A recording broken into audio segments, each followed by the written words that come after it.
मुंबईमधील new India cooperative बँकेवरती गैरव्यवहार प्रकरणी आरबीआयने निर्बंध लादले, पण गेल्या 2 वर्षांपासून या बँकेमध्ये गडबड सुरू झाली होती हे चौकशीमधनं आता समोर आलंय।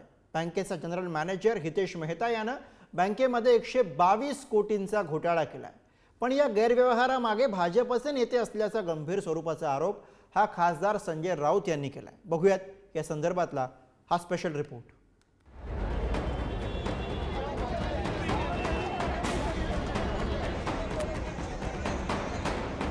आता हा मुलुंडचा पोपटलाल कुठे लपलाय, कुठल्या बिळात लपलाय, आता का बोलत नाही तो? लोकांतर समस्येपेक्षा राजकीय वादात राहणारे संजय राऊत आहेत।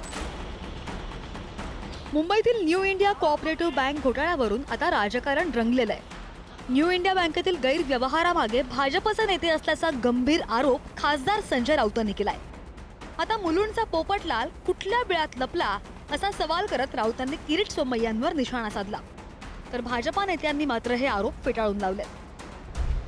मुंबईमध्ये न्यू इंडिया बँक ज्या प्रकारे लुटली गेलेली आहे त्याच्यामध्ये सगळे भारतीय जनता पक्षाचे लोक आहेत। आता कुठे गेले मुलुंडचे पोपटलाल? आता कुठे गेले? एवढी मोठी बँक लुटली गेली शेकडो कोटींना। आता हा मुलुंडचा पोपटलाल कुठे लपलाय, कुठल्या बिळात लपलाय, आता का बोलत नाही तो? भाजपचे आमदार त्याच्यामध्ये अडकलेत। भाजपच्या आमदारांच्या दबावाखाली कर्ज वाटप झालं। बोला ना, देवेंद्र फडणवीसांनी उत्तर दिलं पाहिजे याच्यावरती। काय गुन्हे दाखल करताय तुम्ही? कोणाला गुन्हे दाखल करताय?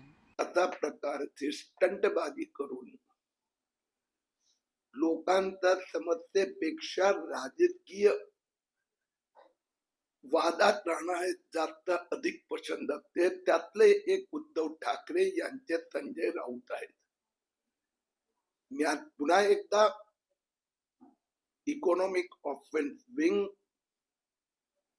आर्थिक गुन्हे विभागाच्या अधिकाऱ्यांशी बोललो। न्यू इंडिया कॉर्पोरेशन बँक घोटाळा प्रकरणी आतापर्यंत दोघांच्या मुसक्या आवळल्यात। बँकेचा जनरल मॅनेजर हितेश मेहतासह धर्मेश पौन या बांधकाम व्यावसायिकाला जेरबंद करण्यात आलाय। आरोपी हितेश मेहता 1987 मध्ये या बँकेत कामाला लागला।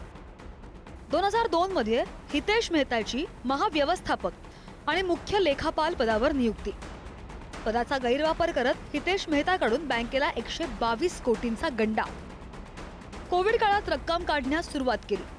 बँकेच्या ठेवीदारांचे पैसे बेकायदेशीरपणे कर्ज देण्यासाठी वापरत होता। प्रभादेवी येथील शाखेतील तिजोरीतून 122 कोटी तर गोरेगाव शाखेतील तिजोरीतून 10 कोटी काढले। 122 कोटींपैकी 70 कोटी धर्मेश पौन यानं घेतल्याचं तपासात समोर।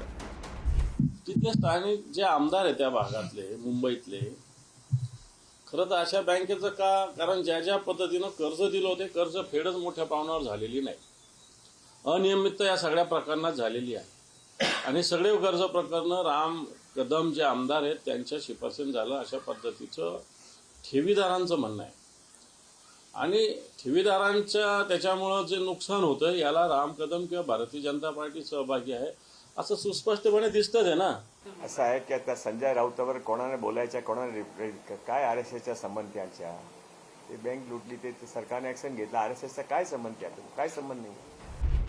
कामगार नेते दिवंगत जॉर्ज फर्नांडिस यांच्या पुढाकाराने 57 वर्षांपूर्वी न्यू इंडिया सहकारी बँकेची स्थापना झाली।